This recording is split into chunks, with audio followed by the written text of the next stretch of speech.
Live from the 607, it's the Ocho Duro Parlay Hour, where we're talking everything movies, TV, comics, and entertainment. Join in the conversation on social media with the hashtag ODPH, because here we go.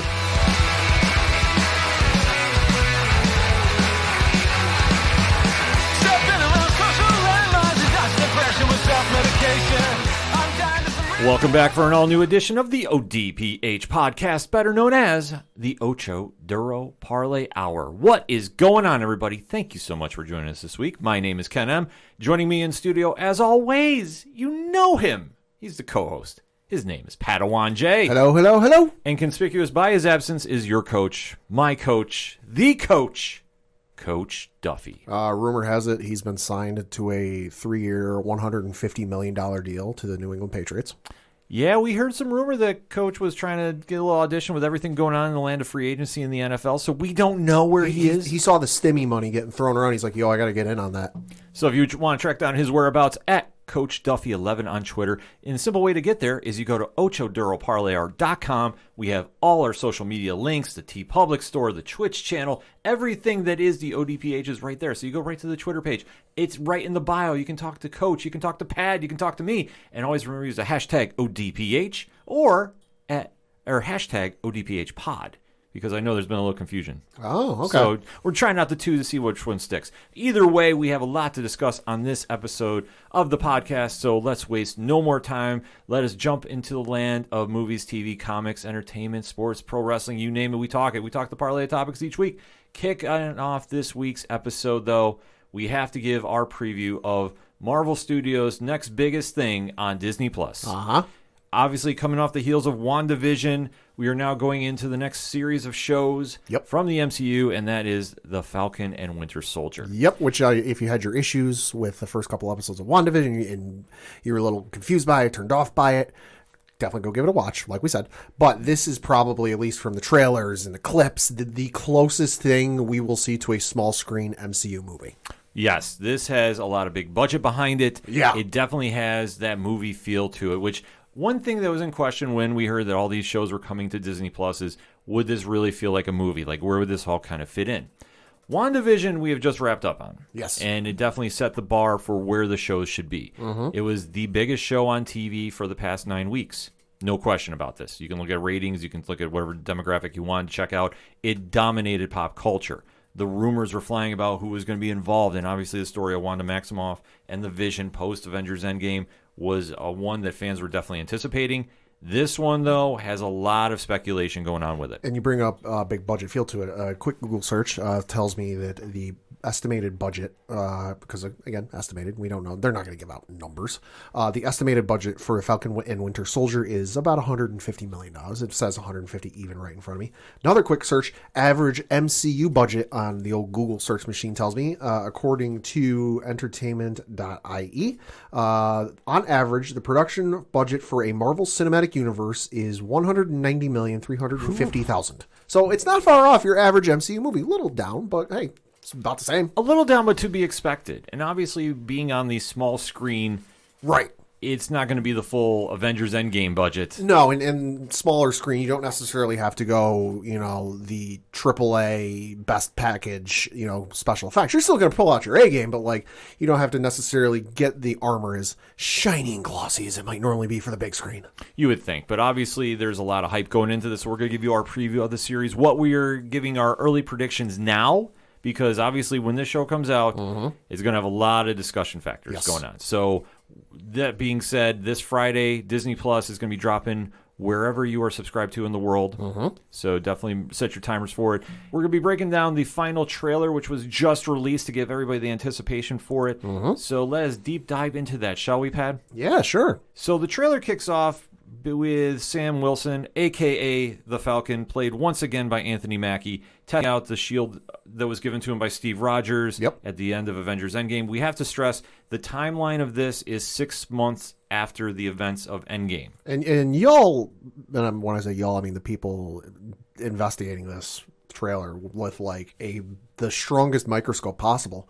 I don't know how y'all are figuring this out, but I saw some people when this trailer dropped, they were like, Sam's not throwing the shield as hard as Captain America did, and that's because he got the... What? I'm sorry. Okay, yeah, he's throwing the shield, but like, are we really analyzing how hard he's throwing it? If you really want to get into the analytics of it, of course he's not throwing it as hard as Steve Rogers did. He doesn't have the super soldier serum in him.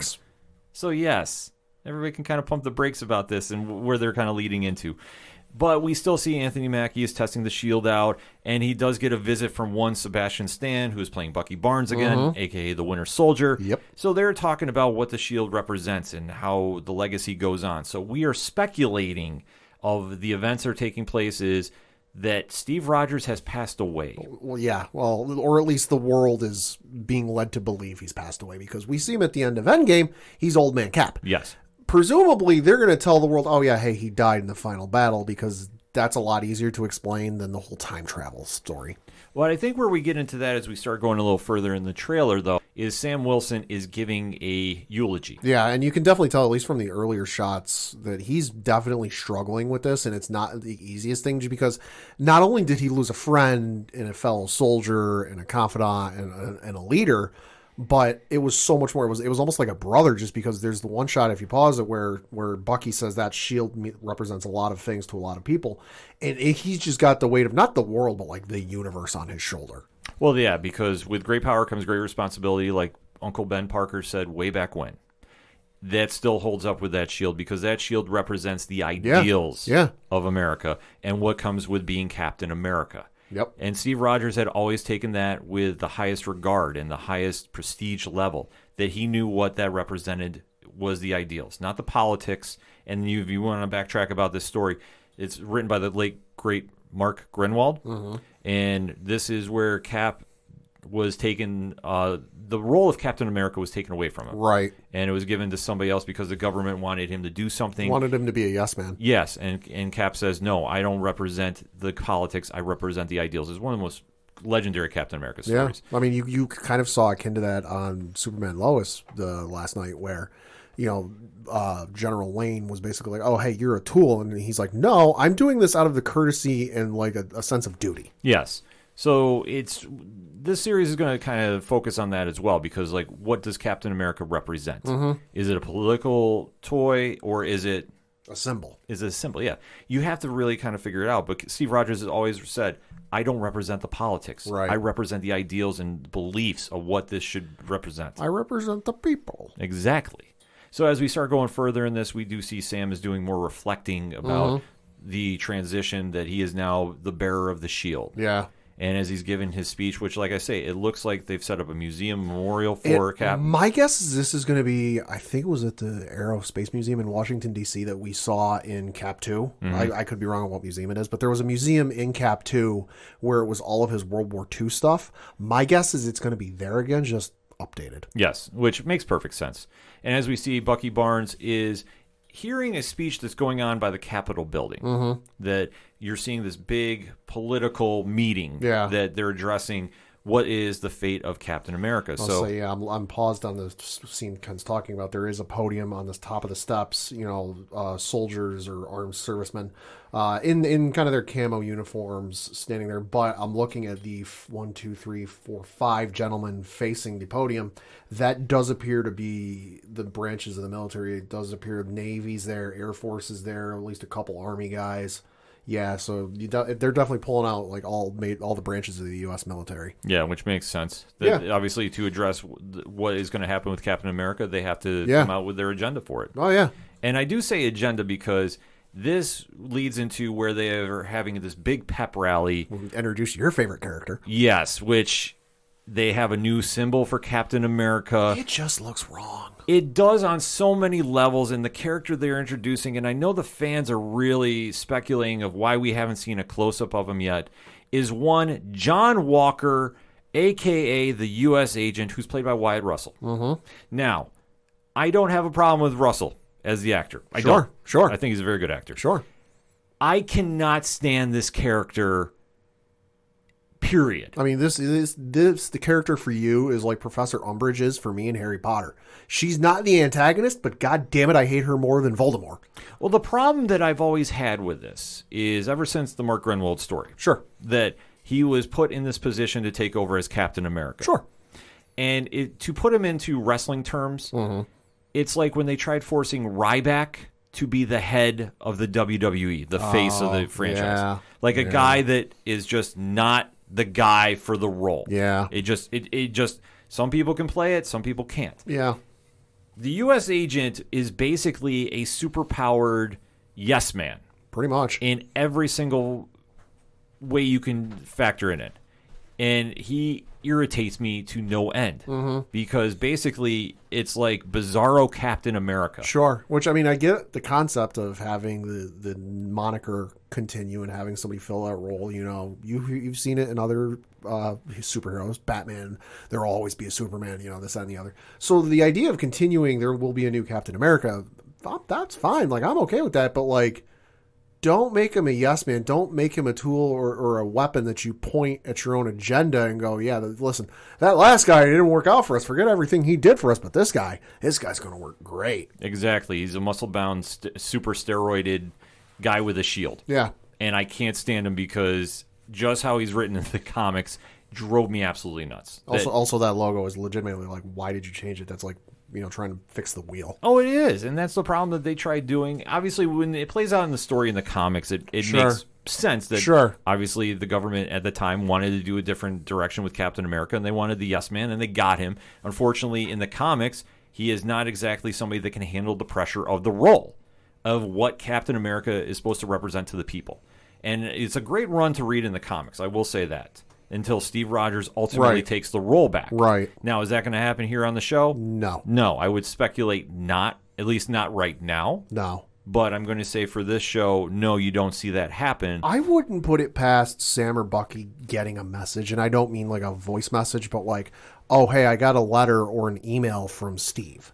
I don't think we're going to see Chris Evans appear in this. No. I don't even think they would use, you know, some sort of call-up, you know, cutting room floor footage to use as like a message to them. I think if it's anything, it'll be, oh, hey, I got a message from Steve, and it's like a text message, email, something where we don't have to see him, but you can still kind of keep him there. Because to our knowledge at this point, the world thinks he's dead. We know at least at this point he's not. Right, that we don't know as we're talking and recording before the episode drops. So there could be some red herrings they decide to do later on. They could open the damn show and he's dead. Yeah, I mean, you don't know what's going to happen. But for this take, though, I'm going to say that we don't know what's going to happen with him. We do know the U.S. agent is now put in the position to be the new Captain America, new logo, new everything. Kid. And obviously, he is embracing that role. They're doing these big pep rallies for him. Almost akin to what you saw in Captain America 1, where he was sent overseas to World War I to be a symbol and motivate the troops. And now he's going to go stand on there, you know, fight evil, you know, I'm using air quotes, and take on the bad guys. But all he was doing was just a glorified tour of Broadway. Yeah, and they're kind of doing the same thing here. Mm-hmm. And it's just, that's why I say the easiest take I can say is Bizarro Cap. Yeah. Because he is. Yeah. I'm sorry. Like I cannot stand how he's written in the comics. I'm trying to be calm because I know that all our podcasting friends are waiting for me to explode about him. I'm going to hold that off until we see him more in the show. Because guarantee he's going to do something that pisses me off during this show. Oh, I'm sure. Oh, and it's going to be epic take. So definitely, if you're not following the ODPH, you need to be for that take because it's going to get played everywhere. But as we progress on through the trailer and we see the big marching band and we see him coming out and high-fiving somebody as he's coming there, we get a flashback to where we see the character known as Flag Smasher. Mm-hmm. Now, the way they're doing this, Flag Smasher in the comics is a longtime Captain America villain. Yep. It appears that they're going to try treating the version in the MCU as a terrorist organization. Mm-hmm. So, makes sense. Yeah, which it makes sense. It's an interesting way to flip everything on it. So we'll kind of have to wait to see how that plays out. And they're just saying about how the world is very complicated now. Yeah. So as we get a quick glimpse of that, we see another shot of Sam Wilson flying over a convoy. Yep. We see the one only Baron Zemo walking on top of freights. And we've seen this many times before. Yep. And he's holding the iconic purple mask. It's a shorter version of this clip we've seen. Yes. And then we get another shot of the Flag Smasher group with the explosions going on. Mm-hmm. And it appears that there is something of an attack that is happening. Chase sequence or something, yeah. Yeah. And then we see another shot of Sam and Bucky looking and basically inspecting the attack. So we assume that they're there in response. Yep. there is some cool visuals going on of just a frantic action sequence. Yeah, I'm guessing this is because I know they filmed in Prague quite extensively. I'm guessing this is taking place in Prague. Yes. Well, that we think of. We don't really know too much of the locations just yet. Well, no, we don't, but at least for some portions, at least the portion we're talking about where like they're at an event, people are running, guys, and the bad guys are jumping out. The one guy lands on the street while people are running in front of something that appears to say Gasel and GASEL Bank, which I realize I'm not real fluent in, the language over there, but I'm guessing that's over in the Czech. I would say so too. But we see, though, like I say, the action sequence are looking very good. Yeah. And it appears that there is an army that is looking for somebody. Now, to what degree, we don't know. We do see that Sam is chasing after somebody as well. Yeah. That they're going to be tying into this as well. The high action sequence is what's really making this stand out. Right. And the one thing they keep bringing up is war.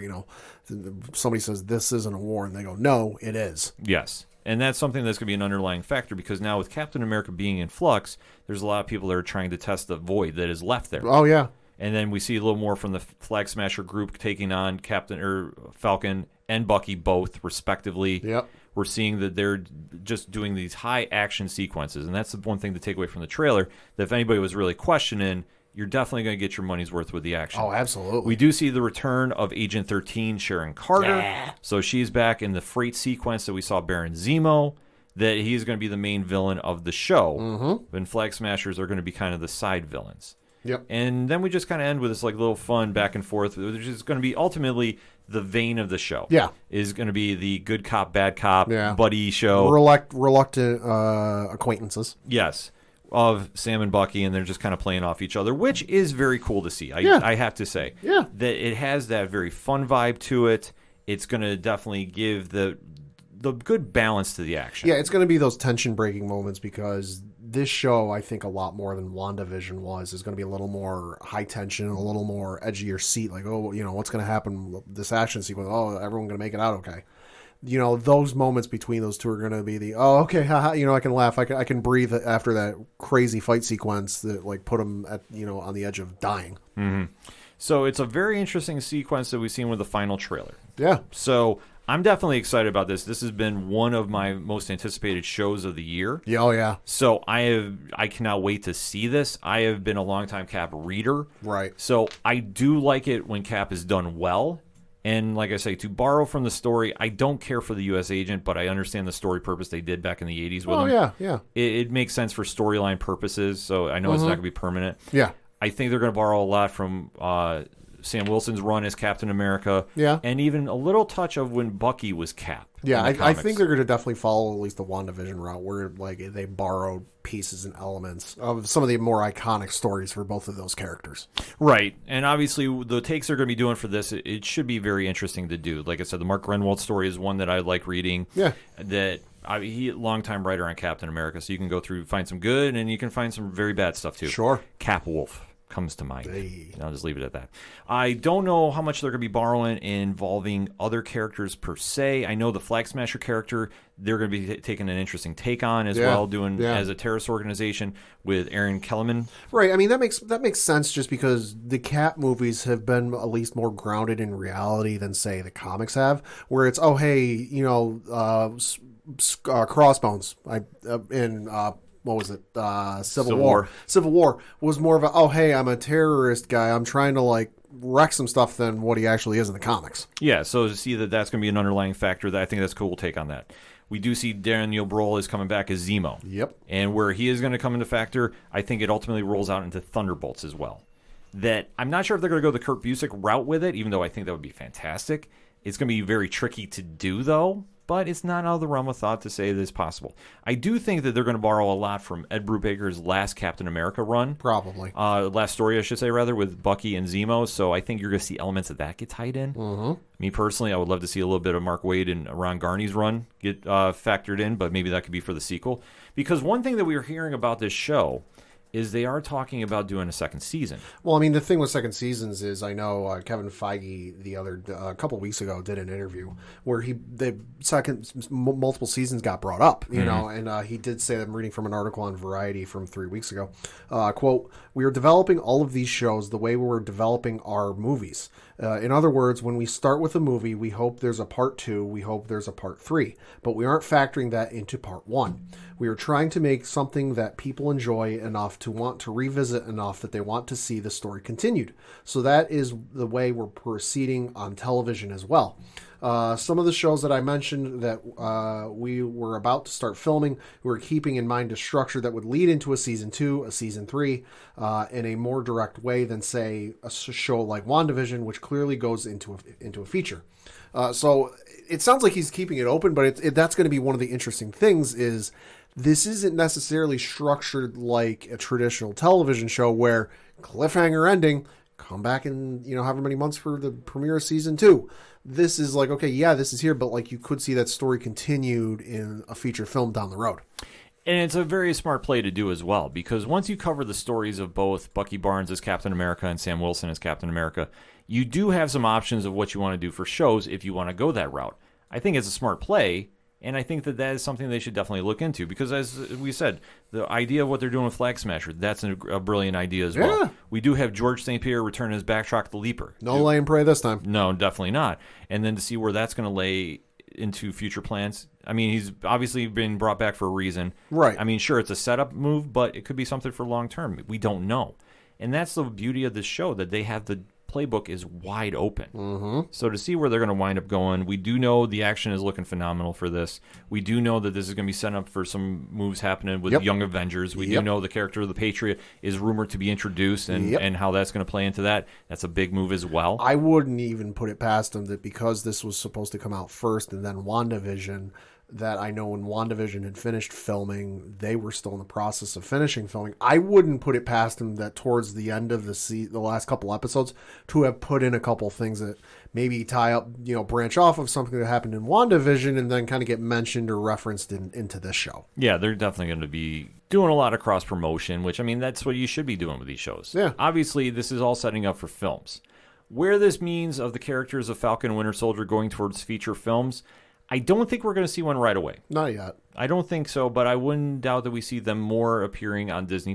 Yeah. Now, whether they want to try doing something along the lines of story arcs with those two Sure. is wide open. Sure. I don't know necessarily if they would want to try doing feature films with each character, even though they could definitely do it. They could. Or if they're just going to have them wait around until the next Avengers movie, which we do know there are some plans for eventually. Mm-hmm. I can't give a timetable. I can only speculate what I think they're going to do. Not in the immediate future. No, definitely not in the immediate future. But if you're going to hold them off for that, it would make sense as well. There's only so many stories you can do with them on the team, though. Yeah, and I know Feige has said that you will see some characters kind of float back and forth between, MCU films and then TV shows. Mm-hmm.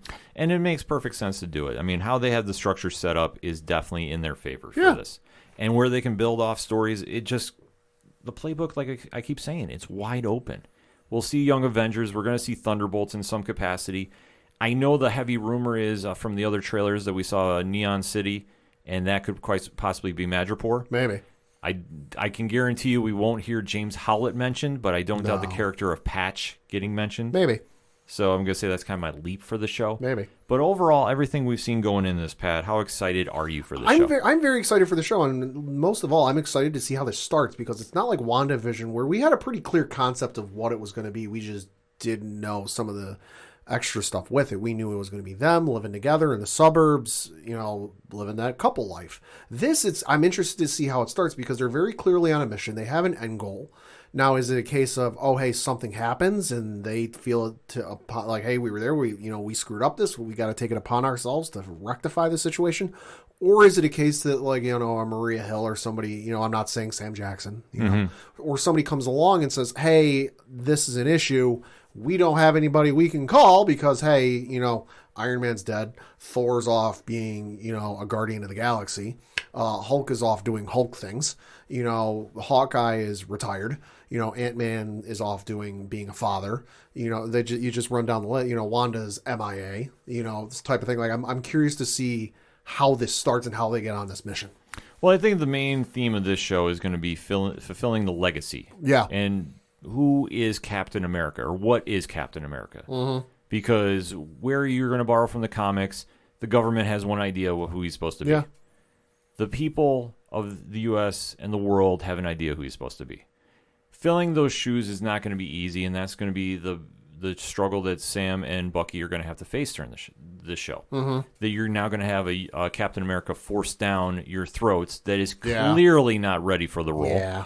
And how he reacts, they're going to have to basically come in and save him. And my early guess is the government is going to want the shield back, and they don't give it up right away, so they're declared fugitives. Yeah, that could be. And I fully see that is the story of how we get there. And they also realize of what is going on with maybe some underhanded funding to the Flag Smasher group, so they have to go in and stop them once and for all. Could be. It's going to be a fun ride either way. That they're going to have so much action in this. And I know that we couldn't really break down what was going on because these Falcons flying in and going on the side of a train that's moving. Something about Marvel and trains, too. Yeah. They like having those scenes. They do. Hopefully it's better than Dark Phoenix. That's not a hard bar to get over. No, it definitely isn't. But we see the flying action looks on point. Yeah. Everything we've seen thus far with this show has definitely got us amped up for it. There's only one goof they've already got, and the show's not even out yet. I know you want to talk about this, so let's break it down. So there's a couple clips out of scenes from the show. You can check them out if you want to. But there's one where Falcon and Falcon and Bucky are talking about hunting someone down and looking for somebody, and they bring up the big three. No, not Ray Allen, Paul Pierce, and Kevin Garnett, or LeBron, Wade, and Bosch. Androids, aliens, and wizards. And they bring, and Bucky goes, "What are we fighting, Gandalf?" And Falcon starts to say, he goes, "Wait, how do you know about The Hobbit?" How do you know about that? He goes, "I read The Hobbit when it was released in 1937, which, yes, The Hobbit was released in 1937, but unless he's was very rich and knew somebody, it wasn't published in the United States until 1938. Only published in 1937 over in United Kingdom and Europe." Pad's definitely on top of that. Uh-huh. But we'll have to see what else happens on Friday with the groups that are going to be attacking our favorite heroes. It's time to return back to the MCU. We had the week off. Yeah. So let's get right back into it. What is your thoughts concerning Falcon and the Winter Soldier? Are you excited? Are you not? And what is your theories going into episode 1? Do you think Flag Smasher is really a cover-up for somebody else? Do you think we're going to see the Thunderbolts get introduced with the return of Zemo? What do you think the future is for Steve Rogers in this? And Sam and Bucky, are they ready for the challenge? Let's have that discussion, shall we? The future of Steve Rogers is a lot of shuffleboard. Yes. And hopefully the U.S. agent is one and done. Please, please, please. Let us know on that hashtag ODPH or hashtag ODPH pod. We're going to take a quick break. We'll be right back. In a world where two brothers come up with stupid ideas, they set out on an epic journey to fulfill these ideas. And it landed them on what's the channel called? An epic podcast, an epic YouTube channel of epic proportions. Watch as these two idiots do whatever they can to sell their merch and to get the views. Tune in next week at whatever time they decide, and they'll keep you posted.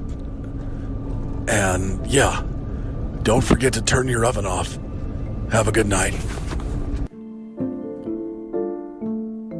Coming back for another segment on this edition of the ODPH podcast, and time to talk a little NFL news. Yeah. We have now kicked off into the official free agency period. Uh-huh. Teams are making some moves. Some money moves. Yeah, so Pat, why don't you break it down for us? So a couple days ago, the NFL free agency period kicked off, or I guess it's called the legal tampering period. Yes.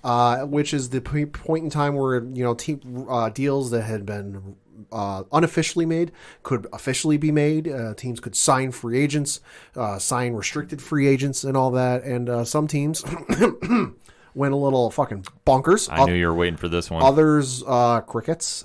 Crickets, they're getting decimated. I'm looking at you, Tennessee. But yeah, no, it's been a little bonkers.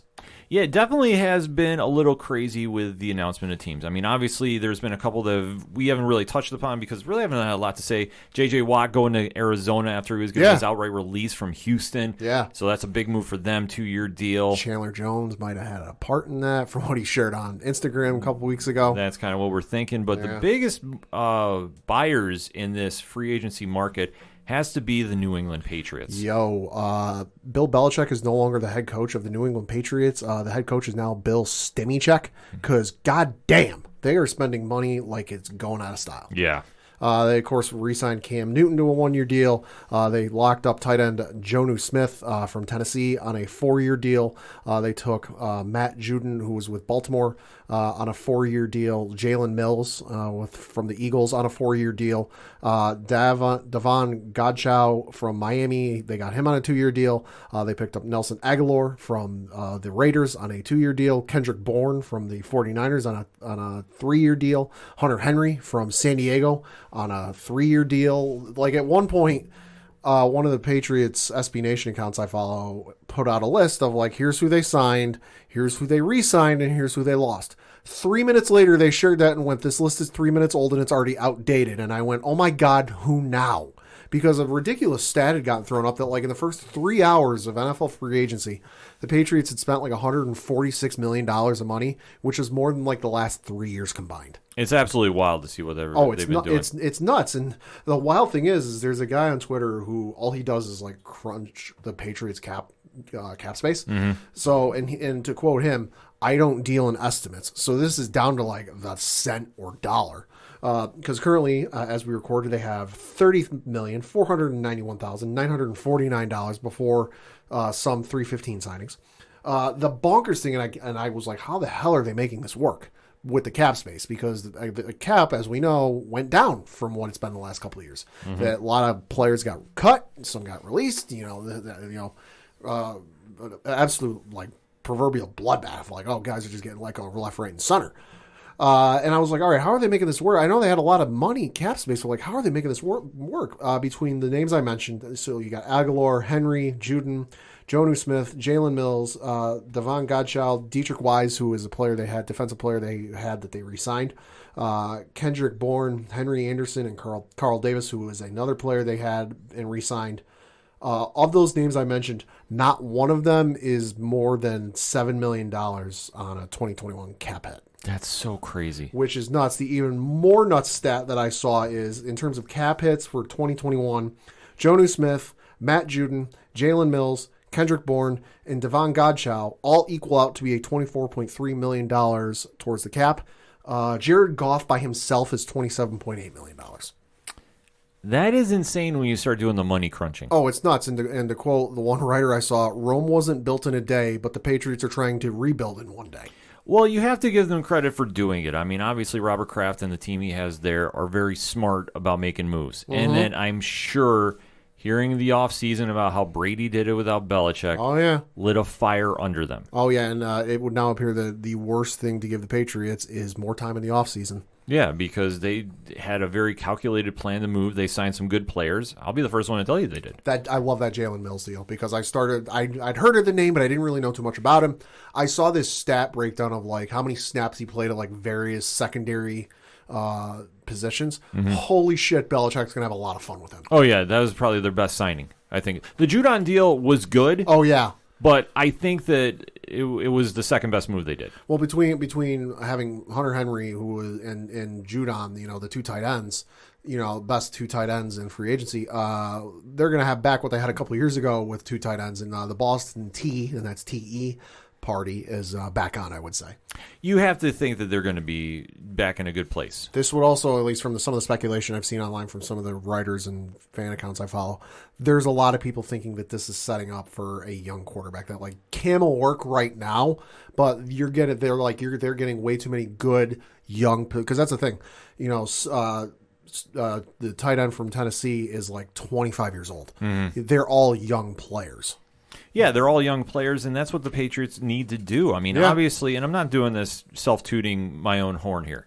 The Bills are in good shape this year. Yeah. And they should be good shape for the next few years. They're making a lot of moves under the cap. Yeah, yeah. Obviously, they just got to re-sign Josh Allen, but that's going to be a formality. That's not anything to worry about.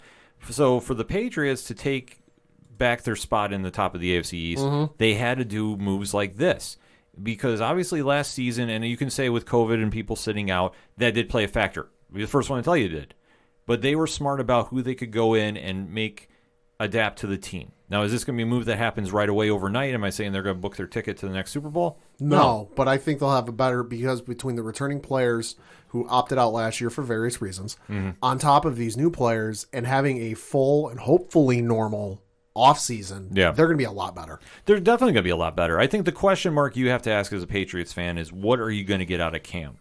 That is the biggest X factor I think you have to look at doing our early look right now. Right. $14 million for a quarterback that did not produce as well as expected last year. And obviously he was sick during that time period. During that time period, didn't sign until kind of late in the offseason program, never got a full training camp or a normal training camp.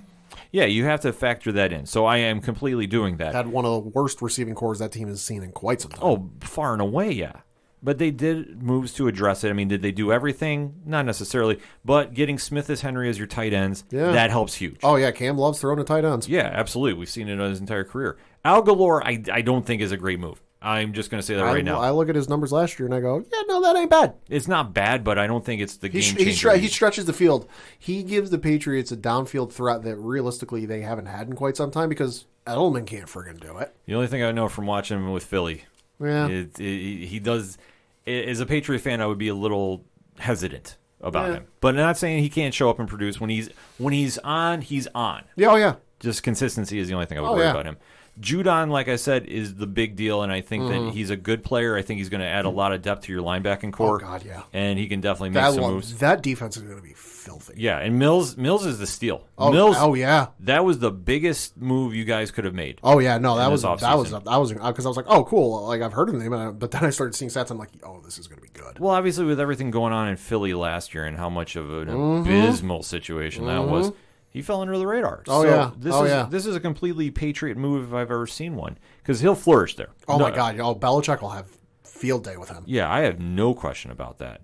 And then looking around the league at some of the other signings they did, obviously, do you have a couple lined up? No, yeah. So Bud Dupree, I think, is a big one. Yep, that was the one I was going to go with. Left Pittsburgh. He's signed with Tennessee. Patriots did lose a couple players. They lost one of their guards, Joe Thuney, left New England and signed with the Kansas City Chiefs. That dude, when he retires, is going to be able to tell his kids and grandkids he played with Tom Brady and Patrick Mahomes. Yeah, like how many guards get to say they got to play with two Hall of Fame quarterbacks? Yeah, it's unheard of in this day and age. It's absolutely bonkers. Another name. Shaquille Griffin was with Seattle, signed with Jacksonville. Running down the list. I'm running through a full list here. Jacksonville, I'll give you some time to catch up. Jacksonville made some moves. Surprisingly, yeah. Surprisingly, I know they had cap money to move, but looking at everybody they grabbed, I'm still not seeing the breakaway you're going to have with that team. Now, obviously, you're going to have the number 1 draft pick. Urban Meyer's going to have some weapons to choose from. But I'm looking at this team and I'm going, you made moves, but I'm not exactly striking fear right now. Well, so you're hedging a lot of bets that you get a quarterback and it works out for you, which, let's face it, they don't always work out. Yeah, I mean, you're going to give Marvin Jones signed in the offseason, leaving Detroit. Yeah, oh yeah. So what are you going to get out of him? That's another question, because when you're in Detroit, you throw a lot. Oh, yeah. So now when you're supposed to be more of a balanced offense, and for what they're going to be doing there in Jacksonville, I don't know. Like, I kind of sit back and I'm like, is this really the right move? Still, a lot of things can be made up to. I mean, obviously they signed Carlos Hyde, but at this stage of the game, what is that really going to do for you? Currently 30 years and 178 days old. Yeah, so is it really that game changer? Because that's the one thing you want to realize in the free agency period if you're not familiar. Yeah. The NFL is great about their salary cap because it gives a lot of parity to teams. Everybody on paper has a chance to improve their team. To what degree, it depends on what you want to do. And the draft is the other spot that helps out teams. Oh, yeah. So these are why these are make or break moments. Yep. Jacksonville, like I think, did the opposite of the Patriots. I think they made some moves, but am I really sitting there going, these are game changers? No. A couple names to mention. Ryan Fitzpatrick, a.k.a. Fitzmagic, did sign a deal. He's now with the Washington football team, leaving his home in Miami. Now I think I've read the other day, he's into double digits for number of teams, and or 9 teams in 14, 15 years, whatever it is. It's some crazy stat. So presumably going to be the starter. Well, we'll see where that goes. He deserves it. Oh, absolutely. I listen, I've seen Fitz play. I remember his time in Bills Mafia. Oh, yeah. Last season, and if you go back through the ODPH backlog, you can hear me completely complain about how he was unjustly taken for the starting position in Miami. And the fact they tried doing this whole closer nonsense. Yeah. I still will argue with Coach Duffy to this day about this. But the fact he's got his chance now in Washington, he is going to be a transition quarterback. Oh, 100%. They're going to look for somebody else too. At least he's got a chance to start, and who knows what they could do with him. Yep. I mean, obviously the NFC East, nobody really made a move at this point, in my opinion, to stand out. Dallas should run away with it, and obviously they paid Dak a lot of money. I know we didn't talk about it in recent weeks, because really, at this stage, they had to sign him. Oh, yeah. We knew they were going to sign him. It just was a question of how much. Yeah, and did they overpay for him? I would say so, but you know what? He outplayed Jerry Jones about this. Mark my words. If he has an MVP-like season or leads them to NFC championship game, I won't say Super Bowl because Lord knows what will happen. But if he has an MVP season or leads them to the NFC championship game, I will say I was wrong. Yeah. Because on paper right now, he is not worth that money. He definitely isn't. He was worth getting paid early. Oh, absolutely. But the fact that Jerry Jones danced around it, he's now paying for it. Mm-hmm. So I don't feel bad for him at all. I mean, this is a case of there's something you really want, like a video game or a movie that's a little hard to find, and a couple years old, maybe a couple decades old, that you know what, I'll come back and get this. I don't need it right now. But then you can't find it, and you end up having to go to eBay and paying 2 or 3 times the price of what you initially would have if you just gone, you know what, let me just buy it now. Yeah, exactly. But, this is Jerry Jones to a T. I know I'm going to hear something from Dre about this, but probably. But listen, I know the one thing that Jerry Jones does well is he makes sure his players are paid. Oh, yeah. That's the one thing I will say he does at a very consistent pace. I know the Dak deal has tied him up a little bit for some cash, but they needed to go re-sign him. Because obviously without his quarterback core, as we're going to touch upon, they had to go get somebody. Yeah, so they did lose their backup quarterback because Chicago signed a quarterback. I will say this. I would be welcoming Andy Dalton as the backup. Oh, he wouldn't have to pay for a meal in Buffalo. Dalton does no wrong in my eyes. Dalton can get the keys to the city in Buffalo at this point. Yeah. No, but spoil a little bit. Chicago got a quarterback. Is it Russell Wilson? No. It's Andy Dalton, which I know some Chicago fans are a little, not happy with. I know Seth Rollins, WWE, avid Chicago Bears fan, tweeted out, "You ruined my Austin 316 day," or whatever it was, when they made. Yeah, no, it was yesterday when they signed him. You ruined my Austin 316 day. So he's not happy about it. Bears fans are mixed about it. So yeah, we'll see. All right, here's the deal. I side with Seth Rollins on this one. Yeah, no, I do too. I think the world of Andy Dalton. He's good. He's good, but when you have to go out there and make a big splash in free agency and reignite an offense that is stagnant. I'm sorry, Maserati Mitch ain't the guy. Andy Dalton is not going to put butts in the seats, folks. And this was a bad move by the Bears organization. I'm not saying this is a laughingstock move because Dalton is a good quarterback. Oh, well, for sure. He is a good quarterback. He will be serviceable in that offense. But is he your long-term guy? No. But everything they've been doing this offseason with the Bears, it's frustrating to watch. And they needed to make a big splash. Obviously, I know they tried calling for Russell Wilson, as did many teams. Oh, yeah. Seattle did not move on him, as they shouldn't have, because where the sudden dissension is coming from, I don't understand it. Yeah, no, I don't know. I don't know either. It's just very left field, and obviously it's not an accident that the trade talk came up. His agent came out with 4 teams that he was interested in. I'm sorry, something is fishy in Seattle, and I don't like it. This has kind of like those inklings of like what happened with Brady in his last few years in New England, where you never really heard much. Like you heard rumors, but you're always kind of like, oh no, that's not true. Something tells me that there's stuff going on behind the scenes that they're keeping in house because of Russell's ethic and just the way Carroll runs things. And they should. I mean, the fact that it got leaked out, I think, is a travesty. Oh, I absolutely. do. I understand Russell's frustration because I think he's leading the league in getting hit. Yeah. Or somewhere in that top percentage. Yeah. Like, I don't want to say like 1,000 times in his career or something like that. Something. That will wear on you.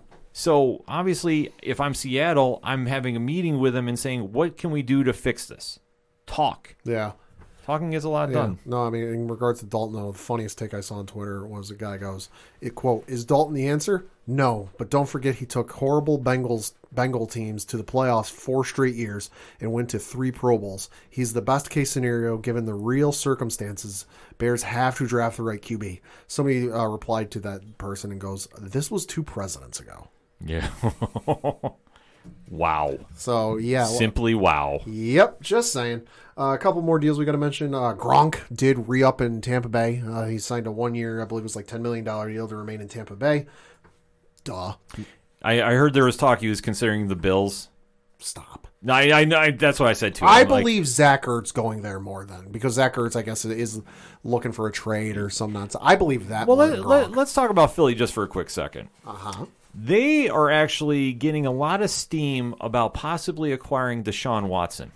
Okay. I've been hearing some stuff, and now granted, take it with a grain of salt because, one, I don't see how you do it because you're still paying for the Carson Wentz deal. Mm-hmm. So I don't understand how you're going to make this move with Houston.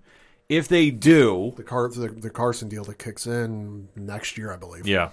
If they pull this off, I'm going to give them a full kudos to Philly, but I don't understand what they got to move. I'm looking at Spotrac.com, and this is under their NFL team salary cap tracker, which reads a real-time look at the 2021 salary cap totals for each NFL team, including estimated cap space. Assumes a $182.5 million team cap salary.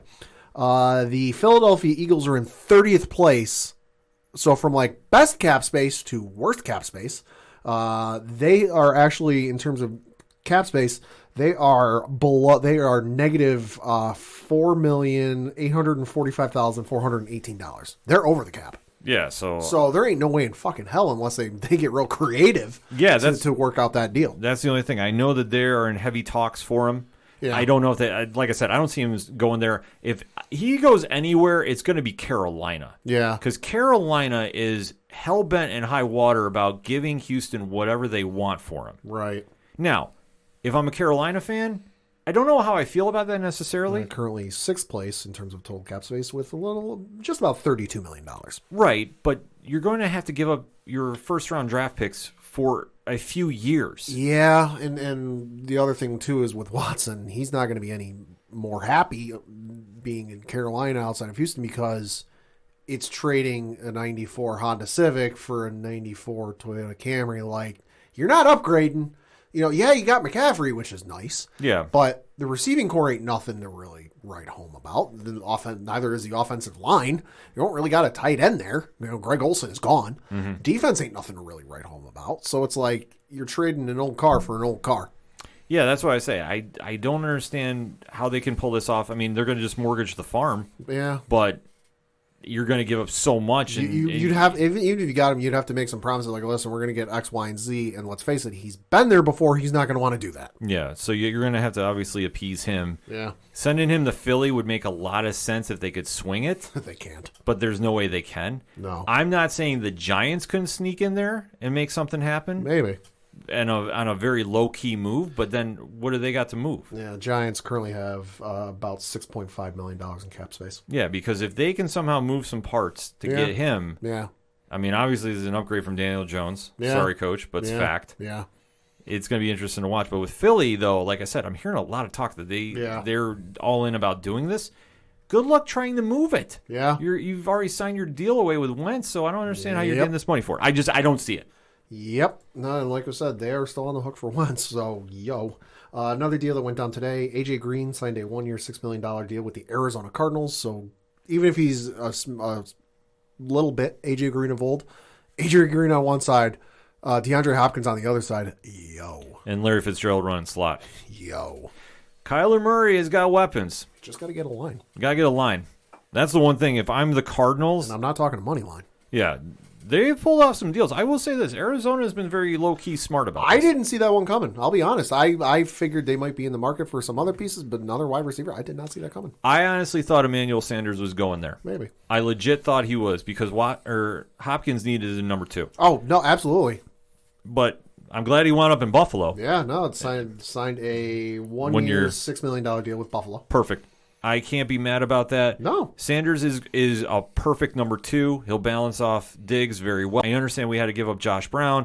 Listen, at this stage, I'm not mad about that because he's very injury prone. Oh, yeah. So when he's in games, he's great. Yeah. But then again... Yeah, I mean, last year played in 14 games.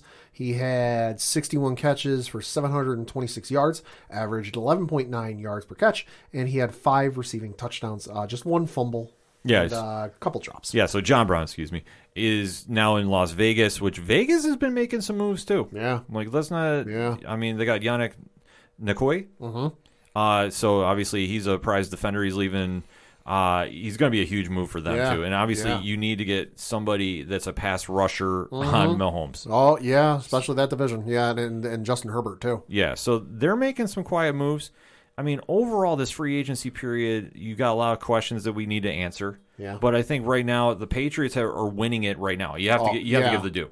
Even I, as a Patriots fan, was just like, holy shit, what the hell is happening? Yeah. Because this is going to be a completely different team from last year, and I really think, and I'm, maybe I'm drinking the Kool-Aid a little much. I think they're setting up for a young quarterback now, whether it's somebody in this upcoming draft or somebody the draft after. They're adding way too many young, parts on that offense, young receivers. Because let's face it, Edelman's good, but he's got more years behind him than he does ahead of him. I say that in Christ, Brady's playing another 2 years. Allegedly.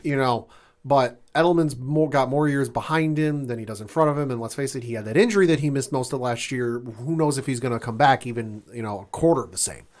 So we got young receivers, young tight end, young offensive line. To me, it's just going, hey, they might be looking at a quarterback. And I keep hearing Mac Jones thrown around, but I don't know. Who knows? Yeah, it's so much to be speculating right now about what the Patriots are doing. But I think that they sat back this offseason, saw Brady and what they're doing in Tampa Bay. And Tampa's been making some moves too. I mean, they're by and large keeping that team intact. Leonard Fournette coming back. Dude on defense, I'm blanking on the name. Shaq. Yeah, Shaq coming back. So nothing. I know Godwin is coming back.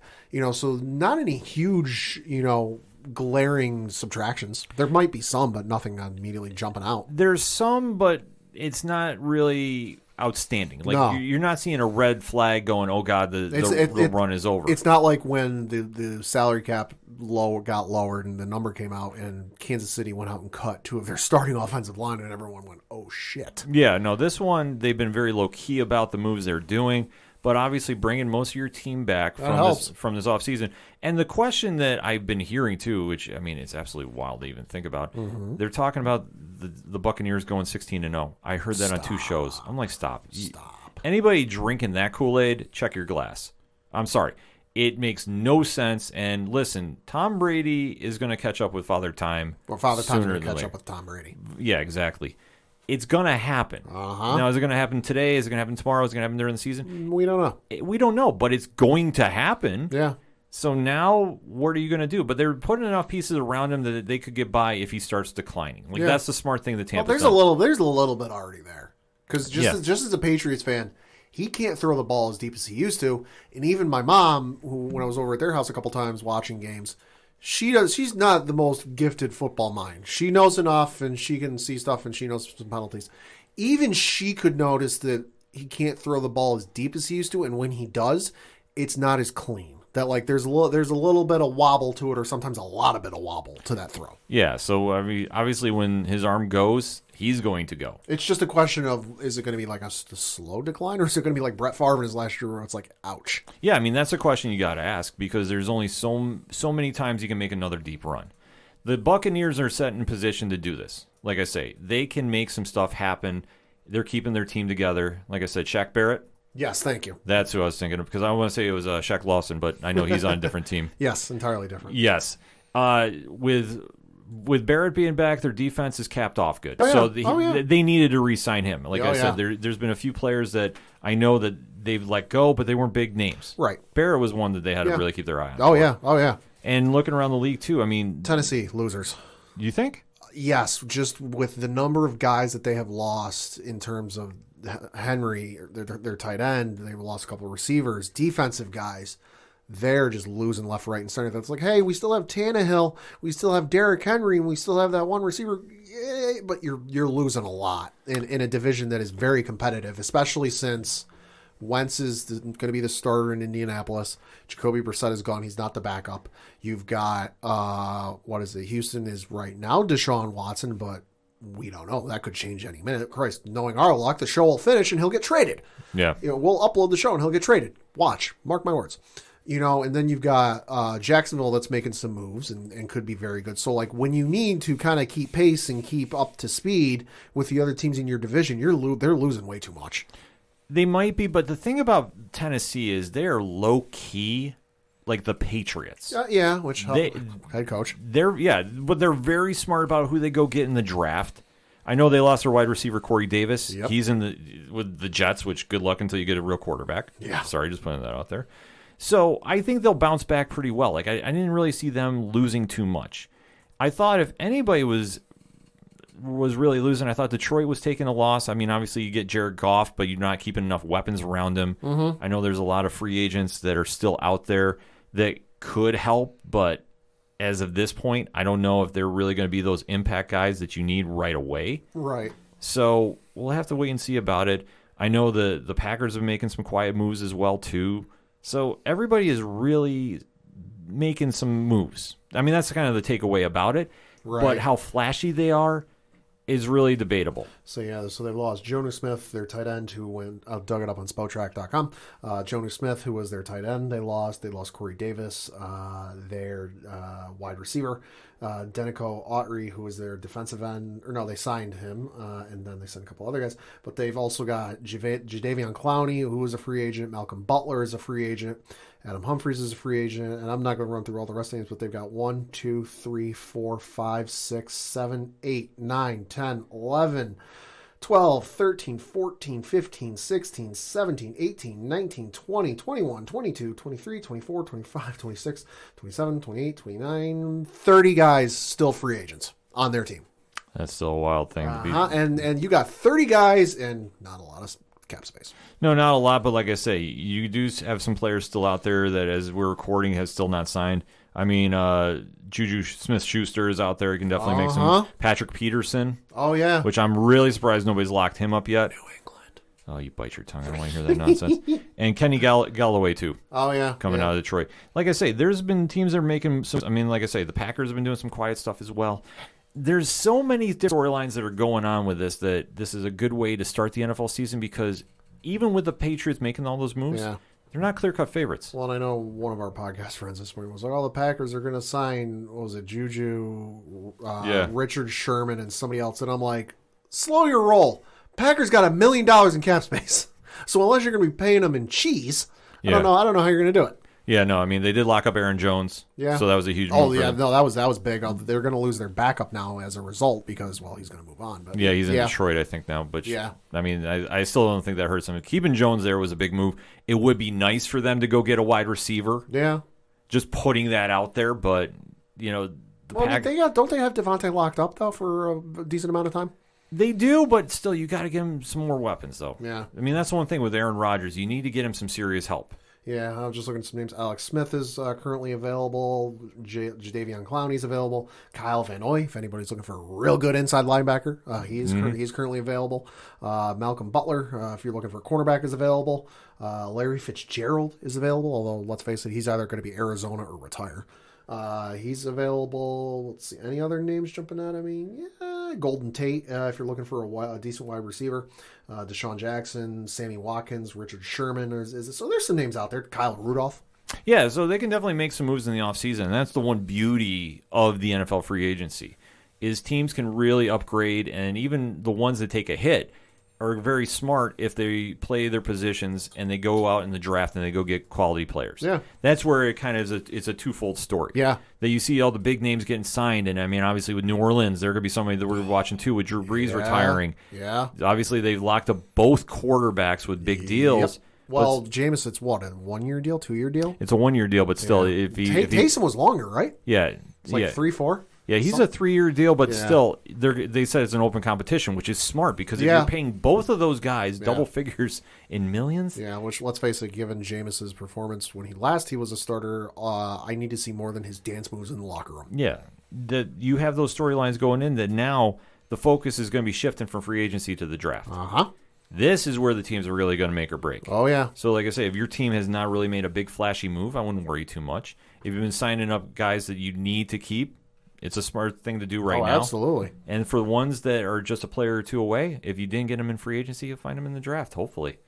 So many good storylines coming out of the NFL, but definitely let us know what you think. Hit us up on those hashtags, and let's talk some NFL free agency move. How did your team do? Are you happy with the moves or are you not? Goddamn right I'm happy. Let's discuss. You can definitely hit up Pat on Twitter. He will definitely engage you if you want to talk some Patriots football. I was saying, if to those who might have thought I tweeted or retweeted too much Patriots content the other day, to quote Conor McGregor, I would like to apologize to absolutely no one. No, he definitely doesn't apologize for it. So definitely hit us up. Let us know. Let's talk some NFL. We're going to take a quick break. We'll be right back. Coming to you live from whatever podcast you're currently listening to, it's your boy Jay West with my co-host Mac East from the We Get Dub podcast. What up, nerds? It's me, Mac East, and we got a badass anime podcast for you.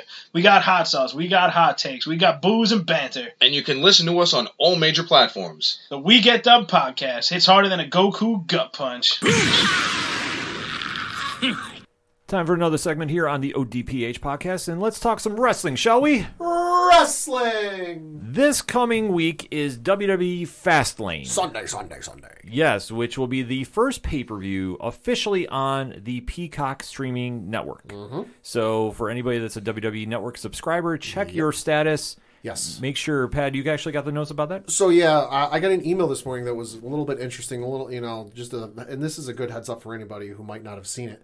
The Fastlane pay-per-view is, like Ken said, is streaming this Sunday on Peacock, but we should also know it is also streaming on the WWE Network. You should check what your status is, because I did receive an email this morning from WWE Network support, which read, quote, WWE Network is moving, and beginning April 5th, it will be exclusively available on Peacock in the U.S. As a result, your current WWE Network subscription will expire at the end of this billing cycle and will not renew. So, definitely check your status on what that is, because if you're depending on when your cycle ends or when you get billed, so let's just say you got billed, you're supposed to get billed tomorrow, which for when we release the episode, the 18th, if you're listening in the future, 19, 20, whatever it is, if you're billing, you would normally get billed on that date.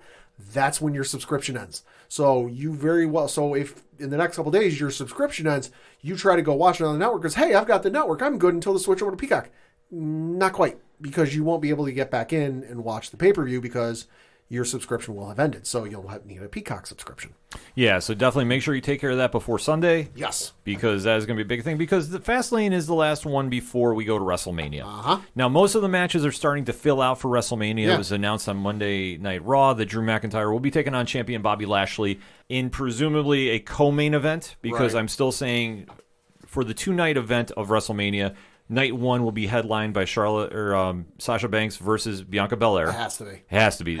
I don't want to hear any nonsense otherwise. And the second night will be the Roman Reigns match. There ain't no way in hell Roman ain't main eventing one of those nights. Yeah, he's gonna main event night 2. I'm already booking that. So the Raw title, though, I think will be a co-main, like how they do with the UFC. Yeah, sure. Makes perfect sense to do that. Lashley has been on fire. If you haven't been watching Raw, her business is the best thing to watch on Monday Night Raw. Period. Anything else is watch at your own leisure. But that match, discretion. Yeah, that one should be a great match to see. Yeah. I know is heavily rumored about Brock Lesnar. As far as we know, he will not be appearing this year. For far as I know and as far as I've read, he's not under contract. His contract expired, and they have not re-signed him, for as much as I've read. Right, but it's not to say Vince won't come in last minute, because I think if Brock is going to wrestle anywhere, it's WWE. Yeah, I mean, because Brock said, let's face it, he doesn't want to come back and wrestle unless there are crowds. And, well, it's not a full house, but there will be people there. No, as last I've been hearing, it's going to be 20,000. 25,000 each night. Yeah, each night. So it's not going to be the full capacity. What did I read? Somebody crunched numbers. It's like 36%. Still. Something like that. But still, they will sound like 100,000 people Oh my God, at that night. They're going to pop for, like, this is the one night, if you ever wanted to try, if you're a wrestler listening to this show, if you ever wanted to try something and get a pop for it, they're going to pop for everything. Oh, yeah. There is going to be such a cool moment to see fans back in watching live wrestling. It's going to be the one instance, I think, in wrestling's history where there will be no down moment of a match. That there won't be any, like, cooling off period because they're going to be hot the entire night. Yeah, it'll be fun to watch, though, regardless. And the other match they announced was the Raw Tag Team titles. The New Day, who retained the belts over the Hurt Business. Yep. Not happy about that. Really not happy about that. Will be defending them against AJ Styles and his bodyguard Almas Okay. at the show. So Cool. that should be interesting to see. Something we haven't seen AJ in at Mania yet. Yeah, he made the I'm point all of for saying to him, he's like, I've had all these belts, but world title has escaped, or tag team titles have escaped me. So this will be something interesting. Should be a great match. I'm excited for it. But for the rest of the card, we might get a little more direction of where we're going after Fastlane. Yeah. So Pat and I are going to break down the event happening this Sunday on Peacock. So Pat, why don't you kick us off here? Yeah, so first match we're going to talk about is one of the matches that a little puzzling, little wondering why. That is Shane McMahon taking on Braun Strowman. So what's been going on here is Braun has really been lost in the shuffle. Yeah. And he came back. Because he got hurt. He had a blood infection or something. Yeah, Or something wild. he came back from some wild injury. Yeah, he had like a blood infection or something. He lost a crazy amount of weight. Like, it was not good. No, it definitely wasn't, but he was selling the storyline of he was out of the Elimination Chamber, wanted to be in it, and Shane McMahon stepped in to help out Adam Pearce. And this has now been rolling into some very bad segments on Raw. I got to admit, I'm not exactly excited about this match. However, I think Braun will go over. Oh, absolutely. Unless they want to do some rematch at Mania, which I like. I mean, I don't think they're going to rematch this at Mania. I think this is just a case of Braun's been gone for a while. His character's taking a little bit of a hit. This is just Shane will bump for anybody. Shane is like Ziggler. He'll bump for anybody. Yeah. You know, so whatever moves Braun wants to do, he'll do, and he'll sell like it's $1 million. So I think Braun is going to win this match, but this is just hey, we need to build Braun back up a little bit into the monster that he was. Who better than Shane? Yeah, exactly. So this should be a one and done, but we'll wait and see what happens. Yeah. Next up is quite possibly the most interesting, and I mean that with a very large question mark match, because this is going to go some places. Where? I'm not quite sure, but this is one Randy Orton taking on Alexa Bliss. Okay, so if anybody is not up to date, Randy Orton set Bray Wyatt on fire. Uh-huh. Killed him. Yep. Allegedly. Still no investigation. It's a travesty. WWE murdered a man. Yeah, WWE and their murder investigations on screen. It's so lacking. Weird. It's so weird. But The Fiend has allegedly been haunting Randy Orton, with Alexa Bliss being the go-between. Yep. And this past Monday night, Alexa said, I challenge you to a match, in more or less terms, because Randy has been doing everything from seeing delusions to vomiting black goo. Yeah, it looks like he's starting bleeding like a orc from Lord of the Rings. Yeah, they do this weird thing. Just to reminisce, they did this before in the 90s, or late 80s, early 90s with the Ultimate Warrior and Papa Shango. Yeah. So it was this weird, dark goo that comes out, and I'm sorry. The story's captivating as all hell. Yeah, it's a weird one, but they're going to let it run. So obviously, this one, I don't expect to see a match. I do expect to see the return of Bray Wyatt. Yeah, no, I think it's going to be some sort of semi-cinematic type thing, and I don't mean like a full-blown cinematic thing, but I think it's going to be like a backstage kind of thing, like no bell's actually going to ring. No, I think they both get in the ring, and the lights go out, and the Fiend shows up. Yeah. That's what I see happening. And they'll set up for their match at Mania, which I'm predicting is going to be another Firefly Funhouse. Yes. So expect things to get really weird. Yeah. Enough said. Yeah. So next up, you have Drew McIntyre taking on Sheamus. So this one, obviously, with Sheamus not involved at WrestleMania, Drew is a lock for a rematch. Yep. This one should just be a pretty simple Drew wins. This will be a good match. They've had good chemistry. Oh, yeah. So I fully suspect we're going to see this happening again. Yeah. So wherever this is going to play out, like I say, Drew is going to win either way, but Sheamus will still look good. I think there's going to be obviously shenanigans involved. Hurt Business is going to involve, so I don't think this will be a clean finish. I think this will be DQ with some shenanigans involved. It probably will be, but either way, I mean, this will be a good, solid mid-card match. Yeah. So I'm not mad about it, but like I say, it's one thing when wrestling tips off that they're doing something. Mm-hmm. So Drew's not going to lose to Sheamus before he gets a world title shot. No. There'll be some shenanigans where he's going to win clean. Yeah. Either way, Drew goes over. Yep. Next up, you have an Intercontinental Championship matchup between Big E defending his belt against Apollo Crews, or should I say the new and improved Apollo Crews. Have you been watching SmackDown? I have not, because like I have mentioned previously on the show, I am busy with my girlfriends on Friday night and don't get a chance to watch. I figure you might catch the YouTube replays. Well, I catch highlights, and I have seen the photo. Okay. Apollo Crews. Found charisma. My God, it's been long overdue. If you haven't followed him, or you just follow him through WWE, you don't realize how good he is. Oh, yeah. And the one thing is he's lacked charisma. He's always... You've said that from the time he debuted before the show. Yeah. He's always been just even keel. Yeah. Hi, I'm happy to be here. Yeah. Amazing athlete. Oh, absolutely. Probably the most athletic on the roster. Maybe Cesaro is up there with him. Cesaro's ahead of him, yeah. But he's close. We can make this argument. So now he has embraced this heel character. Yeah. And he has been challenging Big E. He's lost to him a couple times. Yeah. Big E's been Intercontinental Champion for a while. This has been a fun feud, and Apollo has really embraced the heel role, which is like, finally, let's go. I'm going to make a bold prediction. Okay. I think Apollo wins, finally. Ooh, okay. He has been absolutely on fire since he's done this new gimmick, and like, this has been perfect. Big E, I don't think a loss will hurt him per se. Maybe they'll want to do something at Mania. I'm not doubting that they do maybe a Money in the Bank type match at Mania. Maybe. I know it's been a while since they've done it. Yeah, it has been. But that's why I say it's going to be a type of match. I don't think they're going to do Money in the Bank, but they'll do some kind of scramble to get a number one contendership.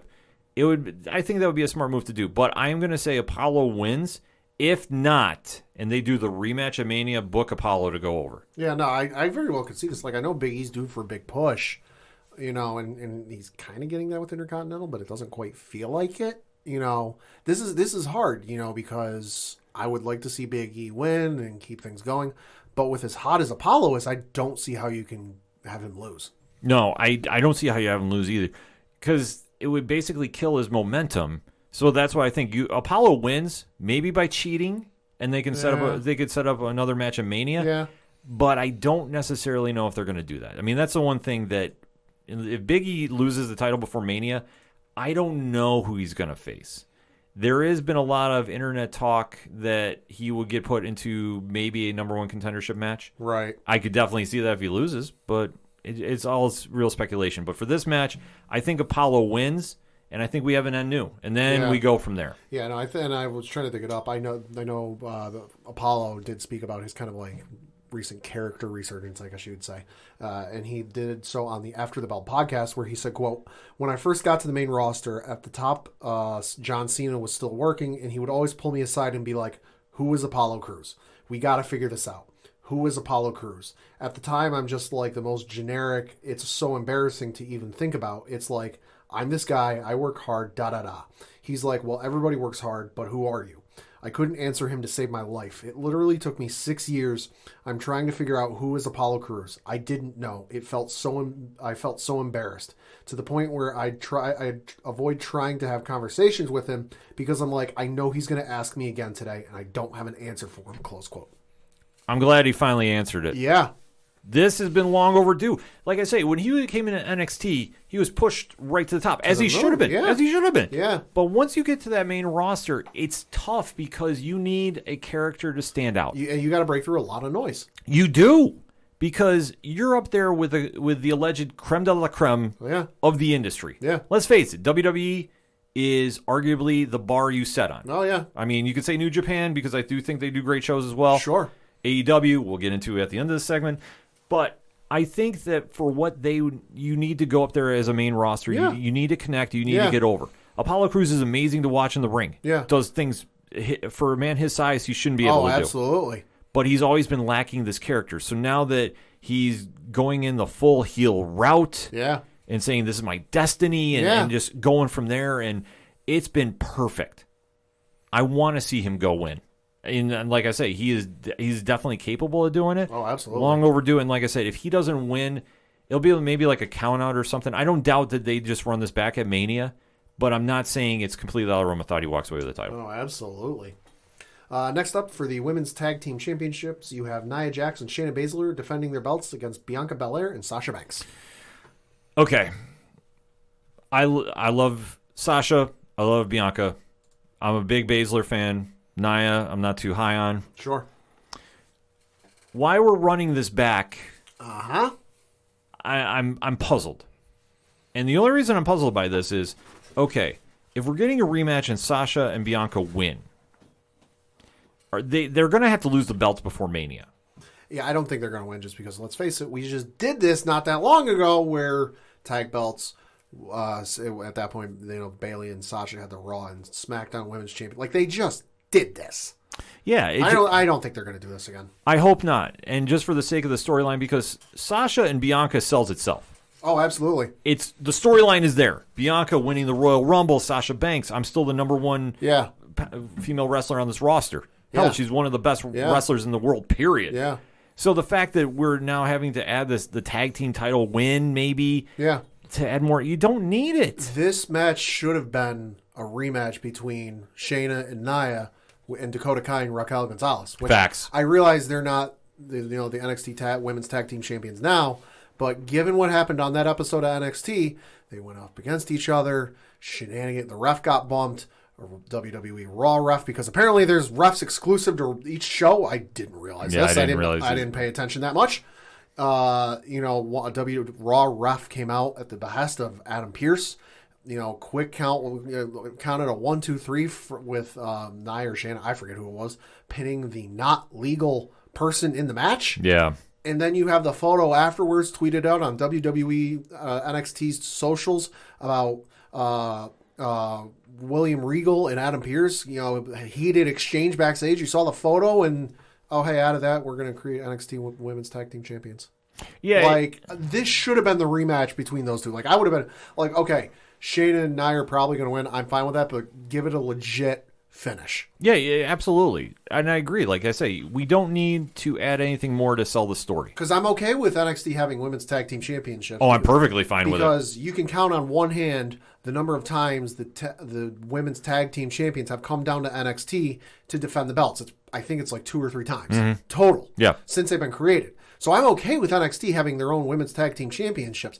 But given the ending of that match where it's shenanigans and should be a rematch, but now it's not. No, it's not. I mean, this is... Plus, it gives a shine to Dakota Kai and Raquel Gonzalez, which, the internet knows who they are. The internet's real high on them, but the wider WWE audience isn't. I would love for Gonzalez and Dakota to come and ruin this match. Oh, that could happen. Not even triple threat it. Well, I was going to say triple threat in many, but that wouldn't work. No, like I said. So that way you write off Sasha and Bianca from this, and they can focus on their own story. Yeah. Then you go to Nia and Shayna and say, hey, we beat you. Yeah. We can do it again. Yeah. Because honestly, who is going to get the title shot at Mania? There isn't anybody. Riot Squad is the only established tag team. I guess you could say Mandy Rose and Dana Brooke. Yeah. I know they put Natalya and Tamina in the same team now. Yeah. After that, legitimately. There's not. I mean, you don't have that deep of a roster right now to do it, or you haven't at least established teams enough to do it. They haven't done that since the inception of those belts. Right, which... outside of Iconics, every other championship team has been thrown together. Yeah, which, I mean, if you're going to do that, at least establish a story to go into Mania with. Yeah. Because you have the talent there. You just need to do it. Oh, my God, yeah. Yeah, so hopefully they do something, maybe a triple threat, if they want to include somebody from NXT. But, I know they want to keep the belt separate, but if I'm Dakota and Raquel, I'm like, no, let's have this. Let's run it back. Get them on the biggest stage and let them shine. Yeah. So, either way, like I said, I'm not super amped up about this match. No. And then the main event of the night is going to be for the Universal Championship, Roman Reigns versus Daniel Bryan. There will be a special guest enforcer in this match. We don't know who it is yet because for the first time in, 10 years, 12 years? Yeah. Something like that. Edge is having a match this Friday on SmackDown against Jey Uso, where the winner will be the special guest enforcer for this match. I'm excited about that match. That match is going to be fire. Yeah. Jey Uso and Edge is gonna be must-see TV Friday. I'm so excited to see this main event. Jey against Edge. And then like I say, Edge is gonna definitely win this. More likely. Yeah. And I think that this sets up a very interesting position. Obviously, if you caught SmackDown this week, they opened the show with Edge and Daniel Bryan having this amazing segment. They're going back and forth and explaining like why they need to fight for the world title. Roman has been the best storyline since returning to WWE. This is going to deliver. I don't necessarily know if Roman is going to win clean, or do we have the returning Jimmy Uso coming back, because it's been talked about. Yeah. Either way, Roman is going to carry the belt. Yes. But what happens with the interaction between Edge and Daniel Bryan? Yeah. And then the question now becomes, do you add Daniel Bryan to Mania and make that a triple threat? I'd be okay with that. I could definitely see it happening. Because, normally I'd say no, but let's face it, Daniel's got very few left in him. Yeah, he's going to go to a part-time deal. We all know this. Yeah, we part-time deal, and I think he said, or no, that was AJ. Sorry, never mind. Yeah, no. Daniel Bryan said this was it, and then he was going to just be doing part-time stuff. Yeah. Which, why not give him the last moment to go? Like I say, I don't think it steals anything away necessarily from Edge. Yeah, no, absolutely not. Edge coming back, and I think that you have a great story that you can tell. Like, I think the story carries it. If the story can sell, it makes sense to do it. You have Daniel Bryan, who has made that impassioned, I'm on my last run, this is what I want to do. Edge coming back from a career-ending injury to do this. Roman, now the big dog, the head of the table, needs to defend the house. Yeah. It writes itself. Let it happen. Like I say, I'm perfectly fine with this closing down Sunday night, and then whoever wins. Yep. I'd be fine with any one of those three gentlemen winning. Oh, yeah. So that is all going down this Sunday on the Peacock Network. Also the WWE Network. If your subscription is still good. Yeah, it's kind of a little something you're going to need to check about. Either way, Fastlane is going to deliver. We know we got AEW going on tonight as we record. That could be something with their St. Patrick's Day Brawl. I believe is something like Brawl for All. Patrick Day Slam. Oh, okay. So, but I do want to highlight, though, the main event, as they are announcing, is an unsanctioned lights-out match. Anything goes between Britt Baker and Thunder Rosa. Okay. So this will be the first time the women have main evented Dynamite. So I want to see this happen. This is going to be, if they give them time to do a main event, which they usually give about a half hour for their main events. Right. This is going to be something to watch. And I know that we are always very critical about AEW, and it deserves it when it's bad. Yeah. Yeah. I'm not going to sugarcoat anything, but when it's bad, and when it's good, we'll give it its praise. If they give this main event time to watch or time to grow, it's going to be a show stealer. So definitely a lot of wrestling to discuss about here on the 607 Podcast Network, because Rich and I are going to definitely have a lot to say about it on twitch.tv/607podcast this week, and obviously the ODPH is definitely going to be talking about it and live tweeting about it this weekend. So hit us up on that hashtag, and let's talk some wrestling. WWE Fastlane, are you excited for it? WrestleMania is right around the corner. What's your thoughts going into it? And then if you watch AEW Dynamite tonight, I want to have that discussion. What do you think of the main event when it goes down? Let's discuss, shall we? We're going to take a quick break. We'll be right back. Hey there. I'm Chris from the Geek Peak Podcast here with my two co-hosts, Trent.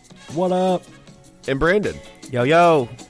Here at the Geek Peak, we strive to provide you the best content from all across the pop culture multiverse. Think of us as your content concierge, seeking out all the best movies, TV, games, and music to save your valuable time. We have a different adult beverage every week, and we like to keep things light and fresh, so come hang out with us. So check us out on all your favorite podcasting platforms. That's Geek Peak. Like a mountain! And check out our site at geekpeakpod.com. Coming back for the final segment on this edition of the ODPH podcast, and time to start those one-shots. There are two stories we have to break down that definitely are drawing the attention this week. One, in the land of movies and comics, we have finally reached Snyder Date. I don't know if I can make that as a word, but I'm going to do it. The Zack Snyder cut of Justice League is hitting HBO Max this week. So, Pad, final thoughts on this before we watch it this week? Better live up to the hype. I have to agree. that I think this movie is going to be one that the fans are going to be talking about for years to come. It's also going to be dissected for years to come, and not because of what happens on screen, but because of what happened behind the screen. Right, the tragedy going on with Zack Snyder's family. He had to walk away from the film. Yep. Then Joss Whedon took over, completely did a different version of the film. Yeah. Did not mesh with fans, to say the least. to put it mildly. So the long, drawn-out... The long fought for, yeah. I'm trying to find a nice, polite way to put it, but the fans were very vocal. Were they? I hadn't noticed. Oh, this is one of the most vocal fan bases we have seen emerge. There might have been a petition or two. There might have been a hashtag or two. There might have been a banner tugged behind a plane or two. Yeah. That might have flown over the Oscars. To the point of toxicity. Yeah. To put it very, very mildly. Yeah. So when it all came to be, Zack Snyder was given the chance to do his version of Justice League. Yep. The movie is 4 hours. The cut that we're going to see, I've heard rumors that there is another cut that's 5. I don't know. Don't want to go down that rabbit hole. The only rabbit hole I want to go down longer is there's a longer cut of Lord of the Rings out there, which I'm like, yes, give it to me. This, yeah, I'm good. Well, I want to see what they're going to do for the hype for this. Now, I do know people that have seen it, and without doing any spoilers, because I don't want to do that, it has delivered. Mm-hmm. They're very happy with it. Mm-hmm. I have seen some sites, though, report very bad things about it. Okay. And it depends on who you go to. Like I say, I'm going to keep this spoiler-free, but what I'm expecting to see out of this is we obviously know Darkseid is going to be involved. Is he? It's not like he's in every ad. But it's the smart thing to do. Yeah. So we do know he's going to be involved. Green Lanterns, a version is going to be involved in this as well. Yep. That would be my safe bet. That's not a spoiler. It's literally in the ads. Yes. And we're going to see the big epic battle that we have been promised knowing DC. Listen, it's just going to be wild when Deadpool and Thanos show up. Oh, I can't wait. Wait, I'm sorry. Is that a spoiler? I can't wait to see what this is going to do because either one or two things, like I said, is going to happen. The fans are going to embrace it, praise it. Or bury their head in the sand and deny it sucks. Or it's going to get so toxic in discussion that you can't bring it up around people. Because let's face it, there are going to be, for some people, that it doesn't live up to the hype. There are going to be some people that it lives up to the hype. There are going to be some people that it exceeds the hype. It's going to be all spectrums of the thing.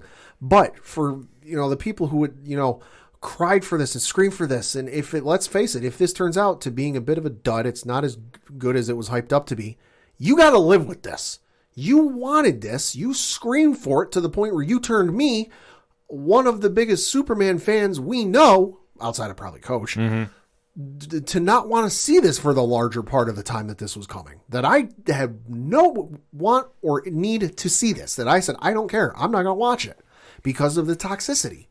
That, let's face it, this comes out, and if it sucks, you're stuck with it. Yeah.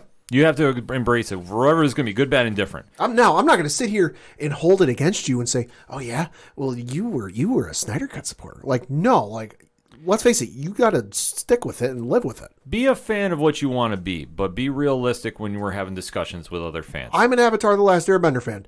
I will admit that I went and saw the god fucking awful M. Night Shyamalan movie, and it sucks. I'm not going to sit here and try and sugarcoat it and blow sunshine up its ass because it's Avatar, which is one of, if not the best animated cartoons of all time in any form. That movie sucks. If I could, I would pay any amount of money to wipe it from existence and wipe away that it ever happened. But let's face it, I can't. I sit here and acknowledge, yeah, I saw the movie. Yeah, I paid money to see it, although admittedly I was smart. I saw it at the cheap Cinema Saver theater we have here. Yeah. But I still paid money to see it. But I still sit here to this day, 15, 16, however long it is later, I still sit here and say, I saw it. I paid money to see it. But hey, it sucks. That's the thing about it. When you get the fans involved, you're going to get one of two things. Yeah. You're going to get a positive reaction, you're going to get a negative one. Yeah. It is how those fan bases are. There's no right or wrong, but you just have to know in talking with fans, you got to call it like you see it. And if the movie is good, call it good. If it's bad, explain why it's bad. Don't just say, oh, it sucks, it's not Marvel. Because let's face it, Marvel has had some duds too. Anybody that thinks Marvel has had a perfect record... I'd like to point Exhibit A, and that is Inhumans. Exactly. I'll even point B, Iron Fist.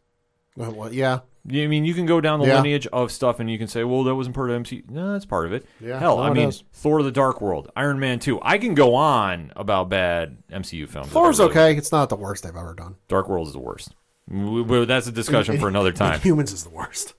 Well, we just say we break down everything going on with us. But for the Snyderverse, I want to see what the epic battle is. I want to have a larger-than-life feel. Because at the end of the day, that is what the Justice League is. You don't bring them in just to fight Lex Luthor. Like, they come in for the big hitters. Yeah, you can't have this not be epic. You don't have the Avengers unite together for Batroc the Leaper. No. Like, you bring them in for the Thanoses, the Chitaris, the Ultrons, the Doctor Dooms, the big hitters. When you're the premier team of your universe, you show up for the big events. You don't show up for the petty ones. I'm sorry, that's just how it is. Green Lantern, Aquaman, and Batman don't go flying through Star City to get cats out of trees. Exactly.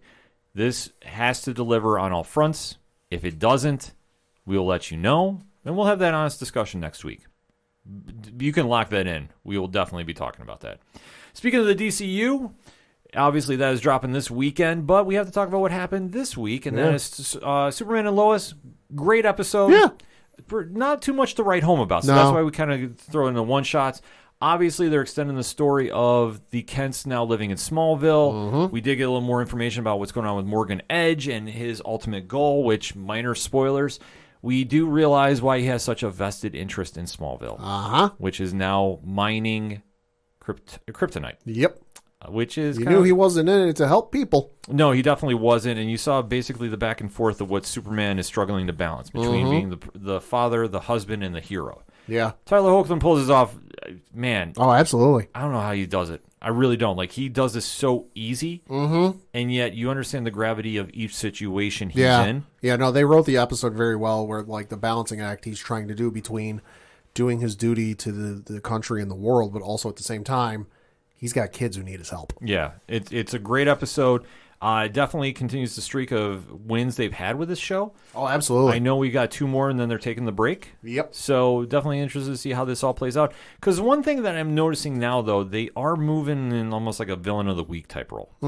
That they're not following up as much. I'm not meaning this in a negative sense. No, it's what early Smallville did. But it's still early. Yeah, that's one thing that I'm noticing with Yeah. Superman.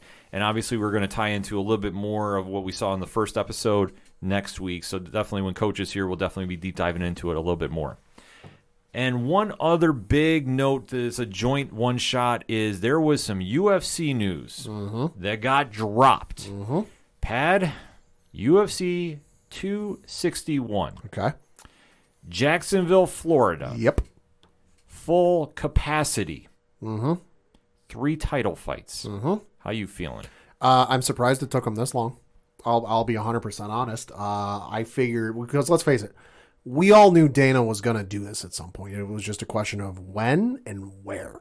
Because when things went south for the Globe last year, it was very well documented, in not official sources, but there was enough smoke online that he wanted to get a fight card done in the worst way possible with people in the worst way possible, to the point where he bought an island, so to speak. Yes. So we all knew he was going to put crowds in a crowd in front of this at some point. It was just a matter of when and where. The fights should be good, so it should be an interesting card, to say the least. Yeah, so April 24th, live on pay-per-view, we get 3 title fights. The headliner, Kamaru Usman, is rematching Jorge Masvidal for the welterweight title. Yep. In the co-main, Valentina Shevchenko is taking on Jessica Andrade in the women's flyweight title. And in a co-main again, Wang Zili is taking on Rose Namajunas for the strawweight title. All 3 of those title fights are going to be fire. Yeah. Mark my words. You thought the one we just had here on March 6th was going to be good? No, this one, Zhang and Rose alone sold me. But let alone Andrade and Shevchenko, which is going to be a solid fight. I know the women's flyweight doesn't get a lot of attention because obviously Amanda Nunes has been such a dominant champion. Shevchenko has been taking on all comers in that division. That's going to be a great one to see. And Andrade is no slouch either. That's going to be a back and forth one. And then you got Usman and Masvidal. which the history between those two, obviously we knew last summer when Masvidal jumped in on quote-unquote short notice, contract disputes, everything involved with that. Usman won in a very, is it honest to say, a boring defense? Yeah, no, that's fair. There was a lot of clinching against the cage. Yeah. Not enough to really write home about. Yeah. So it wasn't an exciting fight. I think, though, now with them returning in front of live fans and a whole stadium full, they got to deliver. Mm-hmm. If this is a boring grappling fest, there ain't going to be no piped-in crowd noise for this. If the fans hate it, they're going to let you know. No, it's going to be absolutely wild to see. And for Dana, this is a smart move to put 3 title fights on in front of a live crowd. Maybe this means the ESPN Plus will suck less when we go to watch it. I'm not holding my breath. I'm not holding my breath either, but like you touched upon, it sucked a little less the last card because it wasn't Conor, but there were still moments. There were still moments that they're going to be having issues with, and I think now with it being fully back on pay-per-view, all eyes are going to be tuning in to see the first live crowd. Yeah. That this is going to be full capacity. And like you touched upon, I thought they were going to wind up in Texas. I don't think they could lock in a venue in time for this, but mark my words, they'll be there by summer at the absolute latest. Mm-hmm. And for the UFC, they're getting back to basics, so we'll have to kind of see what goes on. I'm just hoping everybody comes out of this healthy as much as possible, and if this is the return to normalcy, let it be a step in the right direction. Mm-hmm. So that being said, that was our joint one-shot. So, Pat, why don't you line us up with what you got? Yeah, don't have any sports ones this week. Kind of all quiet on the pad front there. But entertainment, I got a couple. First one of interest to me. It might be of interest to you. It was announced just yesterday that celebrating the 40 years of Indiana Jones. Holy Christ, it's 40? 40 years. For the first time ever, there is a 4K Ultra HD Blu-ray box set coming. It includes all 4 movies, digital copies, collective packaging, and a bonus special features disc. Let's see if this bar says when it comes out. I know pre-orders are up. Don't see anything about a release date here. Oh, there it is. It is coming out on June 8th, but it's available to pre-order right now. Amazon has it for $90.99, so not unexpected. It's 4 movies. Not super crazy for them. Yeah, no, for that. So definitely, so I won't be getting it because, well, I just got the regular Blu-ray box set like a year ago, so I'm good. Plus, I don't have a PlayStation 4 that can play 4K, so really of no use to me. But that's of interest. And also, coming to Disney Plus on April 2nd, did not see this coming in any way, shape, or form. So a couple Star Wars projects were announced coming to Disney Plus. One is the Ewoks series, stories, whatever you want to call it. So you've got the 2, which some of you who grew up watching those might go, oh my God, why? The Ewoks movies, so that's the story of the fate. You got the 2 movies that they did for that, plus the 2 seasons of the series that came out in the 80s are coming out for Disney Plus on that. You've also got, now I'm going to note and preface this, the animated cartoon that Boba Fett first appeared in for Star Wars Holiday Special. No, the Star Wars Holiday Special from the 80s is not coming to Disney Plus. Travesty. It never got it was aired on TV once. It never got a physical release. You can find it on YouTube. Watch it at your own discretion. It's a fucking piece of shit, and I'm a Star Wars fan. I have probably double-digit Star Wars books at my house, including comics and everything else. I have an entire shelf of Star Wars Funko figures. I have more Star Wars games than I can count. So trust me when I say my nickname is from the series. Yes. Trust me when I say this. The holiday special is a fucking piece of shit. You sound like me talking about U.S. Agent. There is a softcore porn scene in the movie. I'm not joking. There is a scene where a guy puts on essentially what would today be considered one of those, VR helmets. Yeah. And he's watching a girl sing and dance. Okay. It's softcore porn for what you consider today softcore porn. It's bad. But out of that, there was Boba Fett's first actual appearance, and that was in an animated cartoon. That cartoon is coming to Disney Plus. This next one I didn't see coming because, well, let's face it, I didn't think they had the rights to it just because of the weird way rights work. Seasons 1 and 2, which are the only 2 seasons of the original Clone Wars series. Now, this is not in any way tied to the CG. Fantastic Clone Wars series. This is kind of the precursor. This was a 2D, so it's called simply called Star Wars Clone Wars. This was a 2D animation style done by Genndy Tartakovsky, who some of you might know the name. If you don't, he did Primal for Adult Swim, Samurai Jack, Dexter's Laboratory. Fantastic work. Did the 2 seasons. I will say, when this initially aired, it aired on Cartoon Network and I think Cartoon, their TV station and their website. But if the first season, it's like 20-something episodes and they're like 5 minutes or less. Interesting. It's very quick. Some cool moments in there that you do see, and I'd say spoilers, but Christ, the fucking thing came out in 2002, 2003. It's almost 20 years later, so bite me. There are some cool moments. There's a cool moment where Anakin fights Asajj Ventress on, I think it's supposed to be like a planet like Yavin. And it's in the rain, and the rain's hitting the lightsaber, and you hear like the pop fizz. So there's cool stuff like that. You see him get knighted in the Padawan braid taken off. You get to see the start of the Separatists' attack on Coruscant that you see at the beginning of Episode 3. You learn how, at least from that, I don't know if it's still canon or not, how Grievous got his wheeze and his cough. You see how that at least originated. Okay. But by and large, this series isn't canon because, let's face it, the Mace Windu battle scene, or in like Episode 3 or 4 of Season 1, it's just not canon. But no, I didn't think it would ever come to Disney Plus simply because I didn't think they had the rights to it. I was under the belief, and I had a couple people tell me they didn't have the rights to it, that because it was, produced and put out by Cartoon Network, that Cartoon Network had the rights. So I'd always told people, like, no, you're not going to see it on Disney Plus. They don't have the rights to it. So either money changed hands or a contract ran out or something happened, or maybe they had the rights all along and they were just HDing it. Who knows? Who knows? But that's interesting to see. Yeah, no. Like I said, if you want to give it a watch, do so. I mean, for its time, it was really cool. I still have the 2 seasons on my iTunes account from when I bought them way back when, and I remember because this was before 2008 and the Clone Wars CG movie and show. This was kind of like the only Star Wars TV that I had to watch. Okay. So I definitely remember watching it, summers when I was up with my grandparents as a kid, they were watching me while my parents were at work. I remember watching it on my iPod at the time. So for its time, it was good. And it's got some cool moments. I know there's one character in one of the early episodes of Season 1 that I won't spoil, coming to comics very soon. Dirge, for those of you who are Star Wars fans. Didn't see that coming.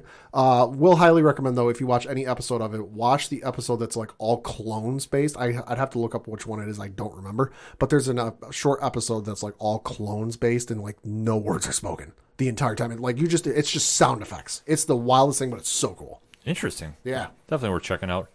So for my one-shots, just a couple quick things. One, Sci-Fi announced they renewed Resident Alien. Oh, okay. So the Alan Tudyk show is getting a second season, so very interesting to see that, and I do support seeing indie comics getting their fair share on television. I support Alan Tudyk because, let's face it, he doesn't get the recognition he deserves. Oh, I know, he's so good. But I'm still not over them canceling Deadly Class, though. You'll never get over that. No, I won't. Damn it.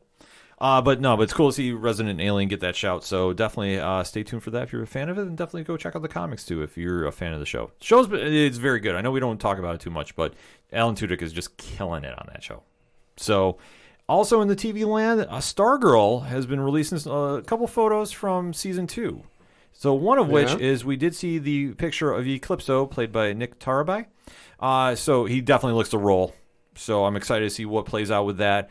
And obviously Season 2 will be coming up sooner than later. I mean, I know it's going to be returning now to the CW, so it will not be on HBO Max at least right away. Okay. I could see it coming at some point, depending on like how they do their sharing. I don't think, though, with the other DC Universe shows that are coming over, we do know that Stargirl is just going to be solely on CW. But like I say, you never say never in the land of TV. Because I know that Titans is due back pretty soon. Doom Patrol has been making some moves. So definitely it's cool to see. And like I said, for Stargirl, if you listen to the show enough, my surprise hit it last year. Yeah. I was actually blown away by it. So I definitely am excited to see how this all shakes up. And, let's go. I'm hoping, though, the budget stays intact. That's my only fear with this. Because if it doesn't, I'm going to be so disappointed. So disappointed. Comic-wise, though, let's switch gears a little bit. take you what you should be picking up at the local shops this week. Marvel-wise, kind of a little quiet week, I would have to say. Yeah. Nothing really was like, whoa, you need to go get. But obviously, if you're a fan of the characters, definitely go down and support. Yeah. Thor 13 was jumping out to me, and X-Force 18, respectively. I do know that they are talking about they're doing the big Hellfire Gala. Okay. And you're seeing some kind of fashion mirror images to the Met Gala. Okay. So you're kind of seeing some characters show up in some crazy outfits, to say, I shouldn't say crazy, but you don't really think about them in that kind of perspective. But you do see, though, on Marvel.com, they do have the early footage out already, so definitely go check that out when that all plays out. And DC-wise, strong week. They are doing the new Justice League team head by Brian Michael Bendis on creative. So you do see Black Adam in the front and center with the other characters of the JL in there. So that is something definitely worth checking out. And Nightwing, Tom Taylor. Yeah. Give it to me. I cannot wait to pick this book up. Yeah, the one that slipped by me last week was Beast Wars issue number 2 came out. Read it last night. Real good. Oh. Definitely, if you're a Transformers fan, definitely check it out. Yeah, definitely check that out. And like I say, there is a lot of stuff coming out, and I am super excited about the fact that we are actually, and I don't know if it's officially announced, we have been doing some reviews for Valiant Comics on the ODPH webpage. So this week, Savage number 2 came out, so I kind of gave my thoughts and opinion of what I thought of the shows, or thought of the book. So definitely head on over, check that out, and definitely head down to your local comic shops and go support them right now, too. They got a lot of stuff there you can go pick up. If you're not sure about what to get for Falcon and Winter Soldier background, definitely ask them. Go, hey, I'm going to watch this show on Disney+. What should I go pick up? They'll tell you. Go get the Mark Grenwald story. Go get Mark Waid and Ron Garney, because that is one of my all-time favorites. Yeah. The list goes on and on of what they can tell you to go pick up. So I'm just going to tell you, go there. Or if you want a quicker version, go hit up some of our favorite independent podcasts that talk comics. So you go hit up Wednesday Pull List. You go hit up Cheers to Comics, Last Comic Shop, New Guy. Shout out to Ryan. You can go hit up a plethora of people, and they will tell you what books to go pick up. Maybe I'll actually put it out in Twitter poll. I don't know. We'll have to see what it plays out. But either way, go support the shows before you start watching Friday on Disney Plus with the Falcon Winter Soldier drops, and you can join in the conversation and hear me rip apart the U.S. agent, because I'll probably be doing it for the next 6 weeks, because I can't stand that character. I like Flag Smasher as a character. How they do this on the show could be anybody's guess, and Zemo's going to be great. But seriously, screw the U.S. agent. Can't stand him. Only thing worse is this Sentry. But that's another discussion for another time. That all being said, though, the music you heard on this edition of the ODPH is that of Shout at the Robots. Now, they're a great band. They've got a lot of stuff coming on Patreon. We also play a little Brian Wolf, Fair City Fire action going on. He is returning to his Wednesday streams, Pat. Nice.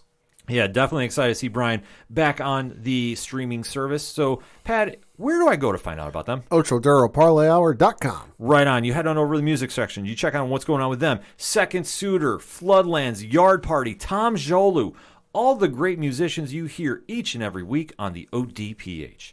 While you're there, swing on over to the directory where you can check out friends of the show, organizational links supporting Black Lives Matter, and all the amazing pod groups we are in. Because, quite frankly, if you're not on Podchaser with your pod group, are you even in a group? Allegedly, no. Allegedly, no? No, that is fact, my friend. F-A-C-T. I mean, listen, we also know one rule. You've heard of the golden rule, haven't you? Whoever has the gold makes the rules.